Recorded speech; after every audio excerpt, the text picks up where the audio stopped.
I must confess, time management is not one of my strengths. I tend to overwork, cram too much in a day, and often underestimate how much time something should take, to write especially. So while I'm not the best example of time management, I can share some powerful pointers that helped me and will help you to do a better job maximizing your time and using it well. So first of all, what do you do in 24 hours? One thing is for sure, and that's that there are only 24 hours in a day. And some 5 to 8 of those are devoted to sleep, hopefully not more. The other hours have to be shared between things like cooking and eating, work, chores, sports, and entertainment. So I took a look at what my average 24 hours tends to look like, and here it is. 5 of them are sleep. 2 are education and self-development. 3 are riding and training my horses. 6 are spent working, writing, videotaping, Zooms, lessons, things like that. 3 for cooking and eating, 2 for relaxation and entertainment. That's 21 hours. The remaining 3 would involve rituals like showering and dressing, and chores like cleaning, weeding, laundry, grocery shopping, banking, etc. But it's a full day. Sometimes 8 of those hours are all used up when I'm teaching or attending clinics, which are 3 days or more. So I have to adjust and expand my work time into the evening, or do a big catch-up on a Monday, which is usually my day off from riding and training. So take a moment and write down your hours in a day, and let's see how it pans out. It's kind of interesting when you do it. Now, let's talk about some well-known time management tips. Number 1, we're always told we have to prioritize tasks.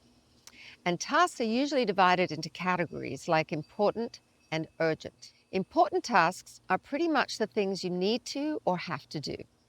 On my list, they would be writing and training, education and self-development, work, which is writing, teaching, connecting with my community. To me, those are important. For much of my career in horsemanship training and education, I put the business first.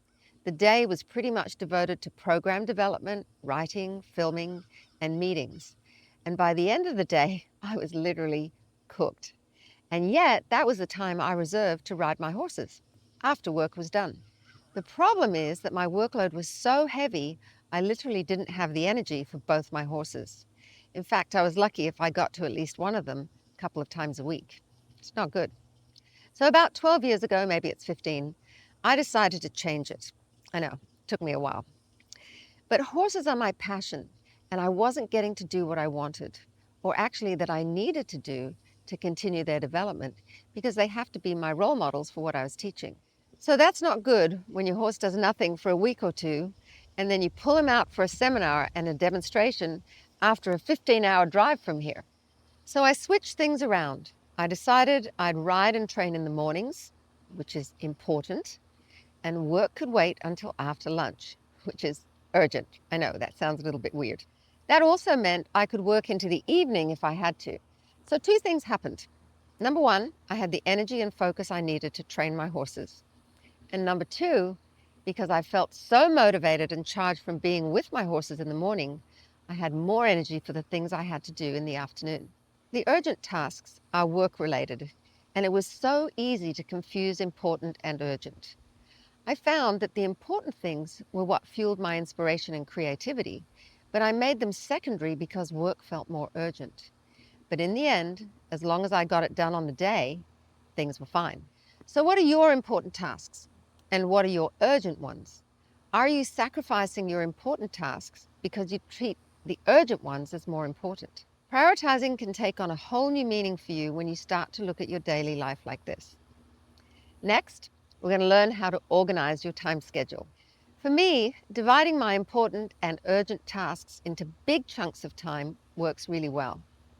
I ride and train from 9 till 1, or 8 to 11 in the summer, and I sit down to work after lunch at 2. That means everything horse-related, such as training and teaching students here at my place, are put into the morning time frame, including videotaping lessons with students, like my 10 Minutes with Linda segments on Happy Horse, Happy Life.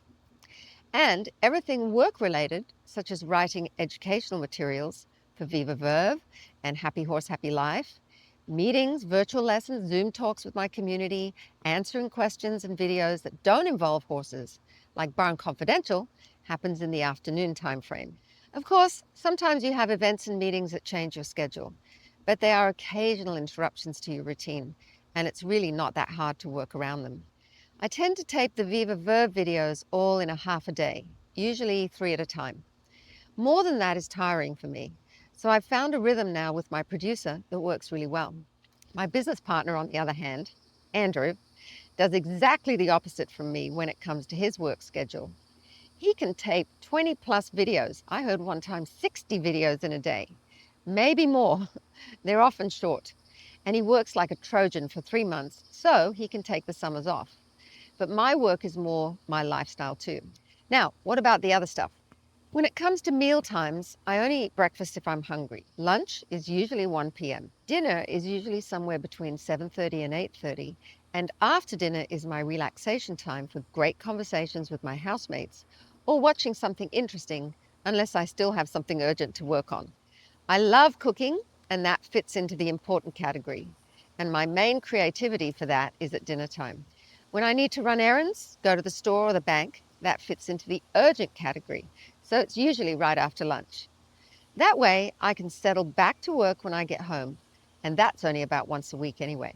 My personal development time is in the early morning when I wake up. I try to never miss that. And it also fits into the important category. So let's look at my 24 hours again and add the categories. Sleep, important. Education and self-development, important. Writing and training, important. Work, writing, Zooms, lessons, etc., urgent. Cooking and eating, important. Relaxation and entertainment, optional. Looks like I do a lot of important stuff. And that's the key. The things that are important to you in life is what makes life fulfilling. I do a lot and I put a lot of energy into my work. The important things are what fuels my tank, so I have become very protective of those. I don't want to burn out. I can't, because there's a difference I need to make in the world. In part 2, I'm going to talk about setting the right goals relevant to our age and stage in life. But in the meantime, get going on analyzing how you spend your time and on what. Is it important or urgent things?